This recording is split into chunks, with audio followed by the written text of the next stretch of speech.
Bienvenue à tous dans l'invité de ETV. Cette semaine, Sandrine Gruda. Est-ce que vous la connaissez? Grande championne de basket, basketteuse internationale et professionnelle. Sandrine Gruda, bonjour. Bonjour. Ravie de vous rencontrer.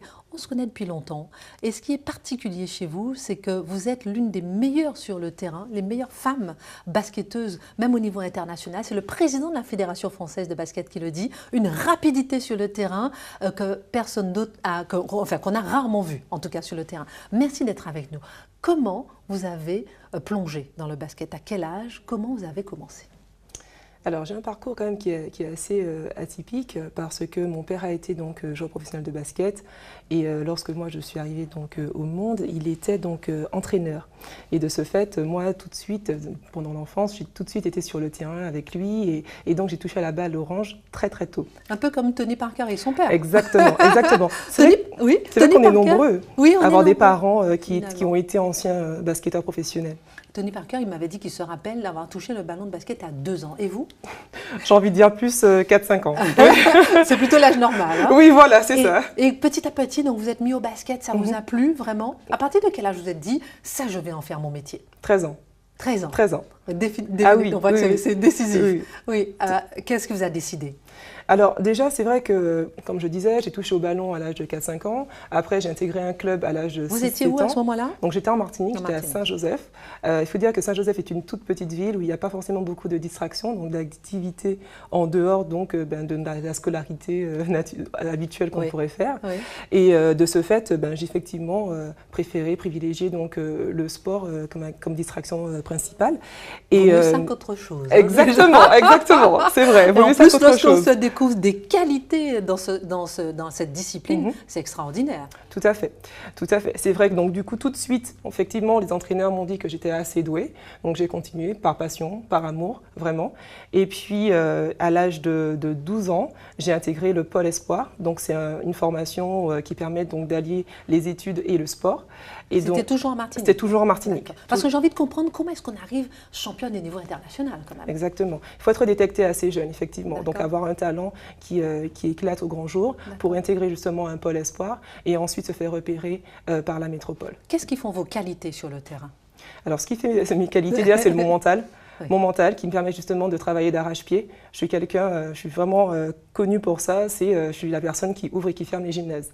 C'est-à-dire que vous êtes la première arrivée, la dernière à partir. Exactement. Parce que vous entraînez en permanence. Exactement, je m'entraîne en permanence. C'est vrai que j'ai compris très tôt en fait que c'est ce qui faisait la différence. C'est-à-dire qu'on peut avoir effectivement un talent, mais si on n'a pas justement le physique pour pouvoir durer, clairement, le talent en fait, ne suffit pas à lui seul. Et bien sûr, souvent le travail aussi permet donc d'entretenir justement toutes les notions qu'on peut apprendre tout au long, parce que le basket ne s'apprend pas dans les livres, ça s'apprend donc sur un terrain de basket. Sur un terrain. Et c'est vrai que même si on n'a pas le physique d'une basketteuse, vous l'avez, mais même lorsqu'on n'a pas le physique, Tony Parker n'avait pas le physique par exemple, tout à fait. Mais si on a le mental, on peut justement bouleverser et renverser des montagnes. Tout à fait. Comment vous cultivez votre mental, Sandrine Gruda? Donnez-moi des clés. Alors je pense que déjà en fait c'est assez inné parce que moi clairement je viens de milieu modeste, donc j'ai connu ce que c'était en fait que de pouvoir vivre avec donc des réserves ou des parts on va dire plutôt réduites, que ce soit par rapport à la nourriture ou autre chose. Donc clairement en fait lorsqu'on vient de ces milieux-là, on sait ce que c'est en fait que de fonctionner en fait avec peu. Mais qu'est-ce qui donne envie d'aller plus loin? C'est aussi se sortir de là. Oui, donc clairement en fait c'est lié, c'est-à-dire que oui effectivement j'ai fonctionné comme ça et ça m'a pas déplu, au contraire parce que c'est tout ce que je connaissais, mais derrière effectivement on n'a pas forcément envie d'y retourner puisque lorsqu'on commence à fréquenter les différents sports-études, on voit très bien en fait que ma réalité n'était pas forcément à l'arrêté de tout le monde et que je peux aspirer à mieux. Donc oui, quand on côtoie d'autres milieux et d'autres personnes, on se dit ok, effectivement, je peux voir plus grand, je peux être beaucoup plus ambitieuse et espérer notre avenir pour ma personne. Sandrine Gruda, 4-5 ans, vous touchez au ballon, votre père est entraîneur, Pôle Espoir, vous avez 13 ans. Comment vous arrivez ensuite à éclater? Alors, j'éclate parce que mon père, c'était vraiment un choix de mon père, qui m'a dit à l'âge donc de 14 ans, écoute Sandrine, il est temps que tu quittes la Martinique, Oui. parce que là, tu atteins le niveau maximal en fait que pourraient t'offrir en fait les différents entraîneurs, parce qu'il faut dire au niveau aussi local. Exactement, au niveau local, il faut dire que ce sont les entraîneurs en fait qui poussent. Oui. Si les entraîneurs n'ont pas le niveau pro, ben clairement le joueur n'avance pas non plus. Tout à fait. Tout à fait. Donc c'est lui qui a décidé, parce que c'est vrai que c'est assez compliqué à 14-15 ans de se dire qu'on va quitter notre famille, qu'on va quitter notre nid douillet, et donc de ce fait, je me suis dit ok. C'est parti. Vous n'avez pas eu peur à ce moment-là? Extrêmement peur. Ah oui, donc vous avez surmonté votre peur, quitter votre famille, votre île, exactement. et de se dire mais j'y vais pour mon avenir. Exactement, j'y vais pour mon avenir. C'est vrai que c'était assez difficile parce qu'en plus il y a tout à apprendre. C'est notre culture, c'est notre climat, c'est assez compliqué. Et de partir aussi seul, c'est difficile. Exactement. Parce que partir avec sa famille, c'est une chose, mais partir sans ce confort-là, c'est autre chose. Comment vous êtes arrivée justement à remporter, vous êtes la première Française à remporter le championnat professionnel nord-américain, le WNBA. C'est ça. Comment ça se fait? Non mais Sandrine Gaudin, vous sortez de la Martinique, vous avancez petit à petit et vous faites remarquer comme ça au niveau international. Racontez-nous comment vous arrivez à ce niveau-là. Alors très tôt, moi j'ai intégré effectivement le circuit professionnel à l'âge de 18 ans et très tôt j'ai voulu effectivement participer au meilleur championnat possible qui est donc la WNBA. C'était votre objectif? C'était mon objectif dès le départ. Parce que quand j'ai grandi, en fait, j'ai eu comme idole Lisa Leslie. C'est important d'en avoir. Exactement. Encore une fois, c'est qui est-elle pour ceux qui ne connaissent pas? Voilà, c'est la meilleure joueuse américaine qui existe et qui a accumulé le plus grand nombre de médailles olympiques. D'autres, c'est Michael Jordan. Exactement. En fait, c'est la Michael Jordan au féminin. Exactement. Voilà, c'est ça. C'est ça. Et donc, du coup, en 2007, je me fais drafter par les Connecticut Sun. Donc, effectivement, j'intègre la WNBA via les Connecticut Sun. Alors, drafter, c'est un terme très basket. Exactement. On vous repère. Voilà. C'est un club en fait qui nous désigne, qui nous choisit pour pouvoir intégrer leur effectif. Très bien. Voilà. Et puis, du coup, j'ai évolué pendant 6 années en WNBA. Incroyable. Donc ça, c'est la NBA féminine, l'équivalent en fait de ce qu'a fait Tony Parker. Exactement. C'est 13 années. Vous avez 31 ans aujourd'hui, c'est 13 années de... Après, vous êtes retourné en France depuis à peu près 3 ans. Toutes ces années de basket, qu'est-ce qu'il en sort finalement? Alors, il faut dire que le sport, en fait, véhicule énormément de valeurs. Et de principes de vie. Alors effectivement, moi je fais un sport collectif, donc clairement ça donne, comment dire, une autre vision en fait de ce que c'est que de cohabiter avec différentes personnes de différentes cultures. Parce que moi, en plus de ça, j'ai évolué principalement à l'étranger. Donc je côtoyais des Polonaises, des Russes, des Turcs.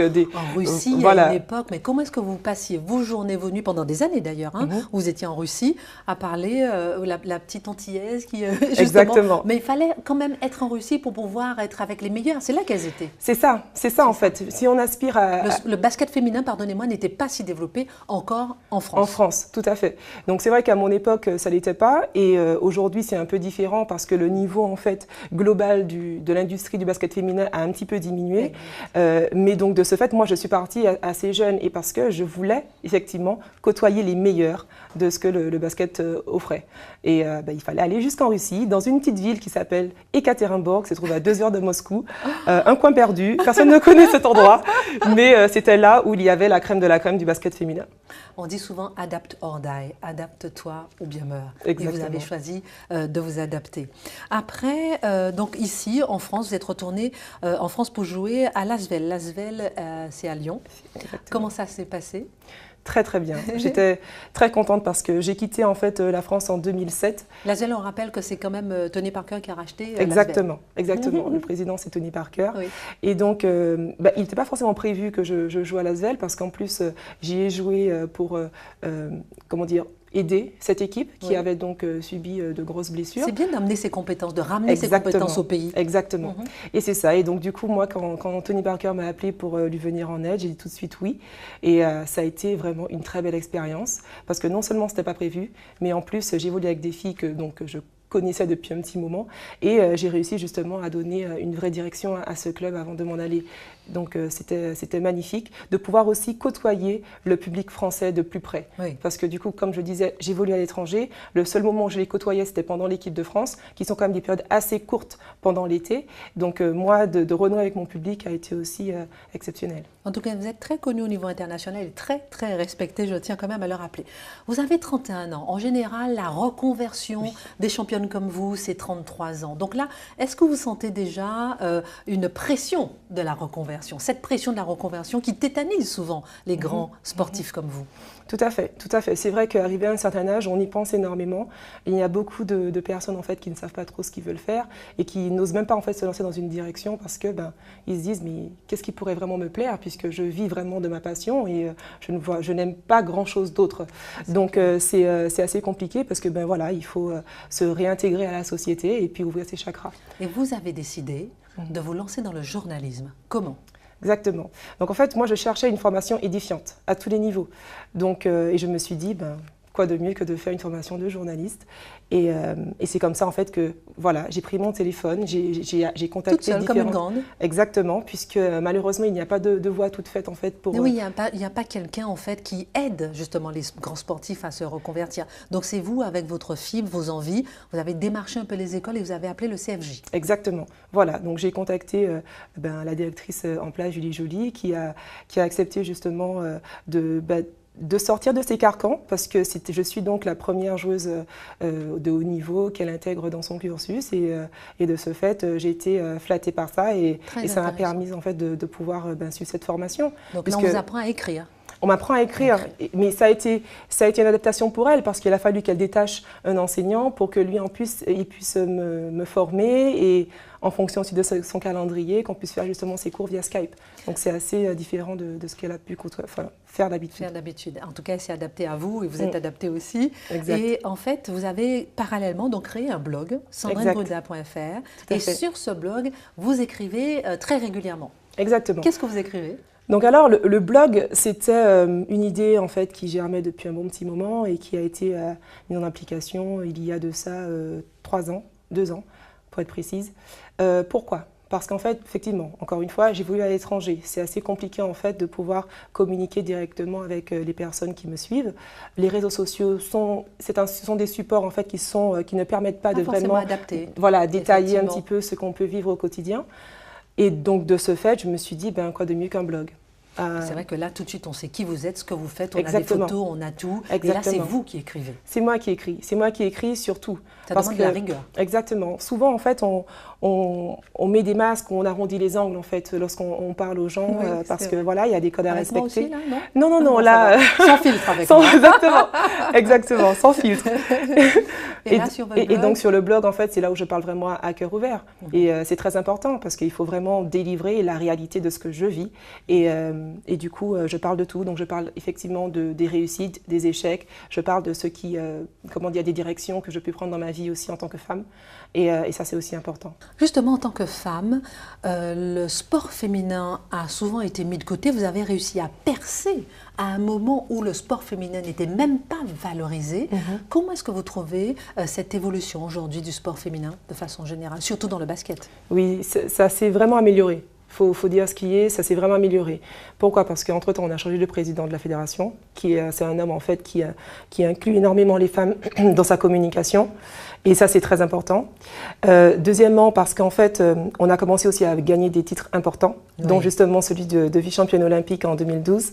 Et il faut dire, voilà. Il faut rappeler que vous avez, vous, en tant que femme, gagné le championnat de basket européen féminin avant les hommes. Avant les hommes. 2 fois. Avant les hommes, exactement. On n'en parle pas suffisamment. Mais on n'en parle pas suffisamment. Mais parce qu'on est femme. Parce qu'on est femme. Et on a facilement vite compris et que les résultats ne suffisaient pas, forcément. À part celui-là en 2012. Exactement. En 2012, qui justement se produit devant les yeux de millions de téléspectateurs. Et derrière, tout de suite, on a effectivement beaucoup plus de possibilités et de visibilité surtout. C'est ça, malheureusement, lorsqu'on est femme, même lorsque la compétence est là, on n'a pas de la visibilité. Exactement. Alors que les hommes, parfois, ils n'ont pas la compétence, ils peuvent perdre un championnat, mais on parle beaucoup d'eux. Beaucoup plus d'eux. Sandrine Bruda, pour terminer, on a vu votre parcours fulgurant, mais vous avez travaillé, vous êtes adapté à chaque époque, à chaque période de votre vie. Même maintenant, vous êtes en pleine période d'adaptation, en permanence. Est-ce qu'il y a une phrase, un mot, une vision, une image qui a cultivé votre mental pendant toute votre carrière fulgurante, que vous pourriez partager avec nous? Oui, tout à fait, bien sûr. Alors, premièrement, c'est le travail paye toujours. Ça, c'est très important. C'est-à-dire qu'en fait, qu'on soit dans l'échec ou dans la réussite, il faut continuer justement à bosser et ne pas baisser les bras parce que justement, ça payera un jour. Donc ça a été vraiment un mot d'ordre. C'est d'ailleurs pour ça que je fermais les gymnases. Donc tout est lié. Et puis c'est vrai qu'en tant que femme, parce que souvent en fait quand on est sportive, on a tendance en fait à se perdre un petit peu trop justement dans ce rôle de joueuse, d'athlète. C'est-à-dire en fait que se perdre. C'est-à-dire qu'on est tellement passionné par ce qu'on fait que du coup en fait on se dédie corps et âme en fait à notre sport et on oublie en fait qu'on est des femmes d'abord. C'est pour ça que parfois on peut retrouver des femmes qui sont un peu plus masculines, des tomboys, que des femmes en fait dans le milieu du sport.